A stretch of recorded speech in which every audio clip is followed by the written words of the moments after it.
اهلا وسهلا بحضراتكم وكل عام وحضراتكم بخير. النهارده تصريحات ناريه من كابتن محمود الخطيب بعد الظلم التحكيمي والفجر التحكيمي اللي شفناه النهارده في مباراه الاهلي وزد. النهارده الاهلي فاز على زد 1-0، الزمالك فاز على الاتحاد السكندري وباكتساح 3-0. شفنا النهارده فضيحه تحكيميه في مباراه الاهلي وزد. هعرض لحضراتكم الصور وهقول لحضراتكم الصفقه للاهلي خلاص ناوي ان يعقدها، صفقه هجوميه طبعا ومن الدوري المصري، ومحدش كان يعتقد الاهلي يعمل كده. بس في البدايه بعد اذن حضراتكم اعملوا لايك للفيديو، اشتركوا في القناه، فعلوا جرس الاشعارات عشان يوصل لكم كل مزيد من الفيديوهات. ويلا بينا نعرض اول صوره في الفضيحه التحكيميه. النهارده بيقولوا عن الصوره دي ان الاهلي كان في موقف تسلل احمد عبد القادر. الكره في منتصف منطقه الجزاء واحمد عبد القادر ما روحش اصلا منطقه التسلل. ولو هتقول لي التسلل على كهربا ما اشتركش في الكوره اصلا. كهربا ما اشتركش في الكوره اصلا. الكوره بتلعب لعبد القادر، ما اتجهتش ناحيه كهربا نهائيا، ولا اعاق الجول في الرؤيه ولا اي حاجه من ده كله.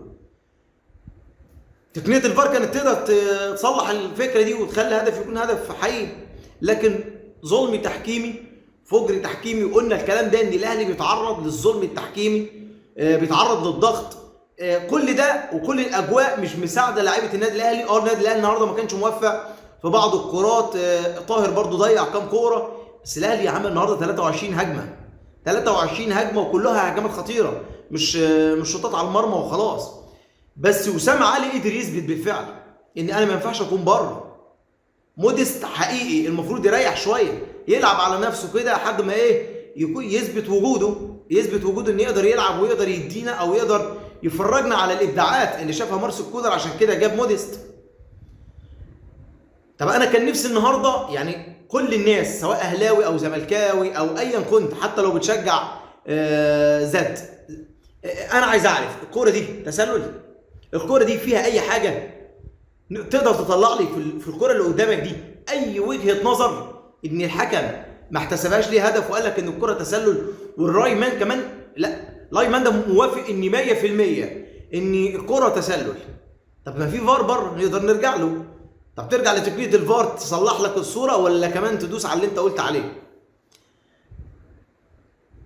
اللهم لا اعتراض، احنا خلاص موافقين.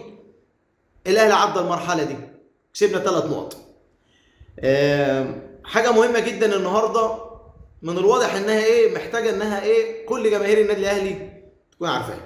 الصفقه اللي الاهلي بيتعاقد معاها بشكل تحت الترابيزه مش رسمي.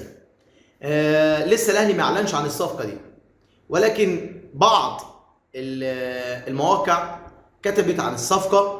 مش هقول لكم ان انا جبت بقى الخبر من هنا لا، بعض المواقع كتبت عن الصفقه دي ان احمد عاطف لاعب او مهاجم فيوتشر الاهلي بيتعاقد معاه على سبيل الاعاره، لكن مش بشكل رسمي.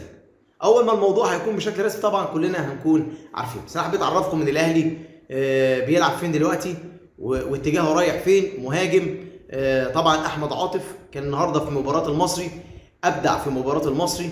اكتر من كوره عمل فيها خطوره على مرمى المصري، حد بيعرف يستقبل كده ومحطه تقدر تسلمه ويسلمك كده يعني. طيب انا ما عنديش حاجه تانية اقولها غير اني التحكيم المصري اتمنى انك تكون عادل شويه. التحكيم المصري ظلم بامانه. اللي شفناه النهارده في مباراه الاهلي وزد ظلم. موديست اثبت على كده. مارسيل كولر انت صح بنسبه 100%.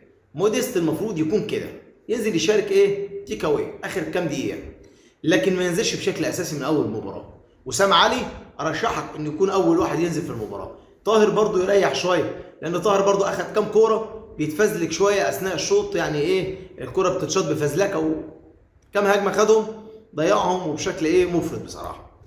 طيب انا وصلت معاكم لنهايه الفيديو. ما تنسوش قبل ما تطلعوا من الفيديو لايك للفيديو، اشتراك في القناه، تفعيل جرس الاشعارات عشان يوصل لكم كل جديد. والى اللقاء في فيديو اخر.